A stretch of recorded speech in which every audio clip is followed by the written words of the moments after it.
दोस्तों 15 से 26 साल की ये जो एज होती है ना, वो बहुत क्रूशियल होती है।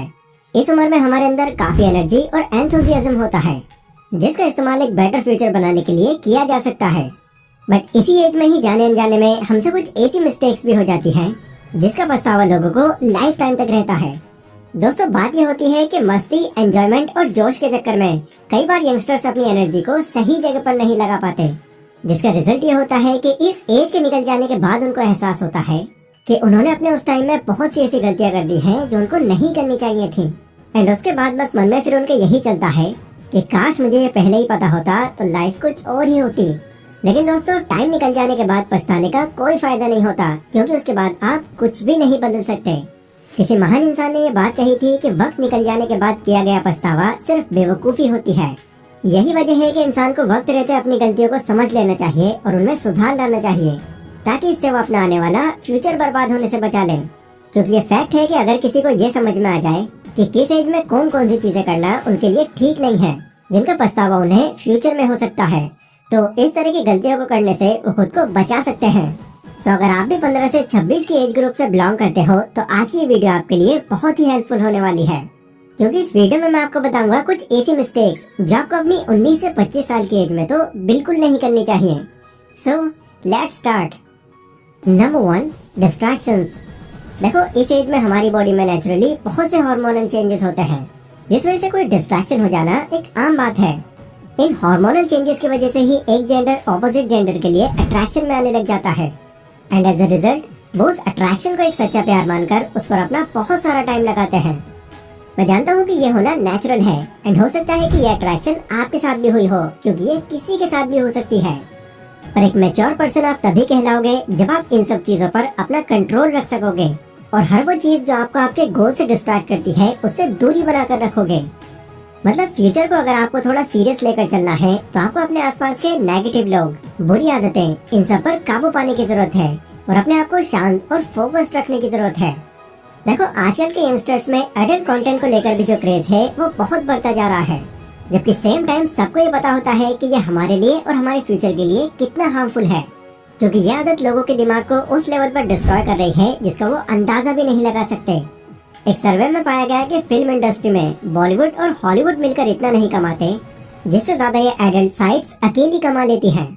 इसी से आप अंदाजा लगा सकते हैं कि एडल्ट कंटेंट को लेकर यंगस्टर्स में कितना पागलपन है, खासकर इंडियंस में, क्योंकि पॉर्न देखने वालों की लिस्ट में इंडिया नंबर 3 पर आता है।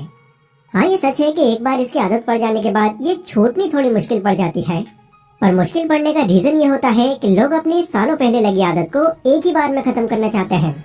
चार्ल्स डुइग अपनी book the power of habit में बताते हैं कि अगर आप किसी ऐसी चीज को जिसकी आपकी आदत पड़ चुकी है उसको एकदम से छोड़ देने का ट्राई करोगे तो यह आदत आपकी छूटने की जगह उल्टा और आप पर हावी होने लगती है।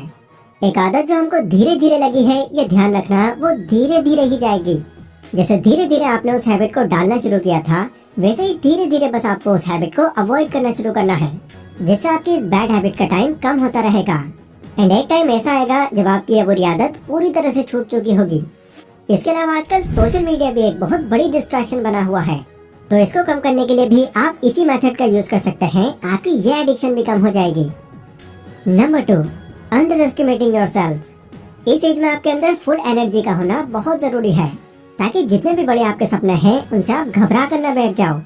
देखो ये फैक्ट है कि सिर्फ छोटे गोल सेट करना आपको खुद को कमजोर समझने जैसा है, क्योंकि दुनिया में बहुत कुछ है पाने को, एंड ये सब चीजें वही पा सकते हैं जो हर सिचुएशन के लिए बिना कोई आलस दिखाए हमेशा रेडी रहते हैं।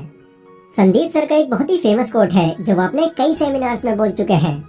दुनिया में 99% लोग इसलिए नाकाम नहीं होते कि वो कुछ बड़ा सोचते हैं और वो उसको अचीव नहीं कर पाते, वो इसलिए नाकाम होते हैं कि वो बहुत छोटा सोचते हैं और उसको अचीव कर लेते हैं। तो इस डीप लाइन से ही आप समझ गए होंगे कि बड़ा बनने के लिए पहले बड़ा सोचना जरूरी है। आप अपने गोल्स को जब तक बड़ा रखोगे नहीं, तब तक आप कुछ बड़ा अचीव कर कैसे लोगे। इस उम्र में कई बार यंगस्टर्स को आसान रास्ता चुनने के चक्कर में बहुत ही छोटा गोल सेट कर लेते हैं, जिसमें एज अ रिजल्ट उनको इसका आगे चलकर बहुत पछतावा होता है कि काश उस वक्त उन्होंने अपने सही पोटेंशियल का यूज कर लिया होता तो लाइफ कुछ और ही होती। So always dream big, think big and achieve big. Number 3, fear of failure. देखो इस उम्र में इंसान के अंदर जितनी एनर्जी होती है उतनी ही इनसिक्योरिटीज और फियर्स भी होते हैं। एंड कई बार वो कोई स्टेप लेने से पहले ही डरने लग जाते हैं। उन्हें ये ख्याल परेशान करने लग जाता है कि यार मैं इसमें कहीं फेल ना हो जाऊं। लेकिन सोचने वाली बात है कि अगर आप कोई काम करने से पहले ही हार मान जाओगे तो भला लाइफ में कामयाब कैसे बन पाओगे। आपका फेलियर का हिम्मत से सामना करना कुछ नया ट्राई करने के लिए बहुत जरूरी है।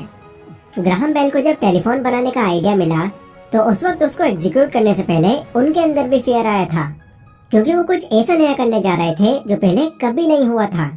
बट उन्होंने इस फियर को अपने ऊपर हावी नहीं होने दिया और काम करते रहे। एंड आज इस चीज का रिजल्ट सबके सामने है। उनके पास ये स्टेप लेने की वजह है कि आज मीलों दूर होकर भी फोन के थ्रू हम सभी टच में रह पाते हैं। तो जब भी फेलियर से डर लगे तो उसके बारे में सोचकर बैठ जाने के अलावा उसको फेस करने के रास्ते खोजो। और वैसे भी किसी महान इंसान ने कहा था कि फेल होने की फुल फॉर्म है first attempt in learning. So keep that in your mind. Number 4, comparing yourself. इस एज में एक और बहुत बुरी आदत होती है जो हमें परेशान करती है, और वो है अपने आप को किसी दूसरे से कंपेयर करना। हम जिसको भी हमसे ज्यादा कामयाब और अच्छा देखते हैं, हम उसको देखते ही खुद से कंपेयर करने लग जाते हैं कि काश मैं भी इस लेवल पर होता या फिर इसके जैसा होता। और इनडायरेक्टली इस आदत की वजह से उनके सेल्फ कॉन्फिडेंस पर इसका बहुत बुरा इम्पैक्ट पड़ता है, क्योंकि यहाँ वो खुद को सामने वाले से कम आंकने लग जाते हैं। ये गलती भी बहुत कॉमन है जिसको कोई ना कोई कभी न कभी फेस करता ही है। और दोस्तों, इसका रीजन ये है कि कंपेयर करते वक्त हम ये भूल जाते हैं कि हर इंसान एक दूसरे से अलग होता है। उनके अंदर की क्वालिटीज, टैलेंट, उनका काम सब यूनिक है। एंड हर कोई हर एक काम में एक्सपर्ट नहीं हो सकता। तो ऐसे में अगर खुद को दूसरों से कंपेयर किया जाए तो इससे खुद को आप अंडर एस्टिमेट करने लग जाओगे और नेगेटिव माइंडसेट डेवलप कर लोगे। और ऐसा नेगेटिव माइंडसेट आपकी सक्सेस में बहुत बड़ी रुकावट साबित हो सकता है, जिसका पछतावा आपको पूरी जिंदगी भर रहेगा। यही वजह है कि आपको कभी खुद को दूसरों से कंपेयर करने से जितना हो सके बचा कर रखना चाहिए। एंड खुद पर यकीन रखकर अपने टैलेंट को पहचानना चाहिए कि आपके अंदर क्या खास है। ऐसा करने से आप खुद के अंदर ज्यादा पॉजिटिव एनर्जी महसूस करेंगे। और वैसे भी अब्दुल कलाम सर का ये कोट तो आपने सुना ही होगा, everyone is unique until you don't judge a fish by its abilities to climb a tree. So never compare yourself with anyone. तो दोस्तों, यही थी वो मिस्टेक्स जो जनरली हम लोगों से यंग एज में हो जाती है, पर इन छोटी दिख रही गलतियों की वजह से हमको लाइफ टाइम पछताना पड़ता है। इसलिए टाइम रहते अपनी इन गलतियों को समझ लेना उनकी होने वाली पॉसिबिलिटीज को बहुत कम कर देता है। इस वीडियो से मेरी इन्फॉर्मेशन अगर आपको पसंद आई हो तो इसको लाइक और शेयर जरूर करें। एंड इसके अलावा अपने किसी टॉपिक पर अगर आप कोई वीडियो देखना चाहते हैं तो वह आप लोग मुझे कमेंट सेक्शन में बता सकते हैं। मैं मिलता हूँ आपसे अपनी नेक्स्ट वीडियो में, तब तक के लिए बेस्ट ऑफ लक।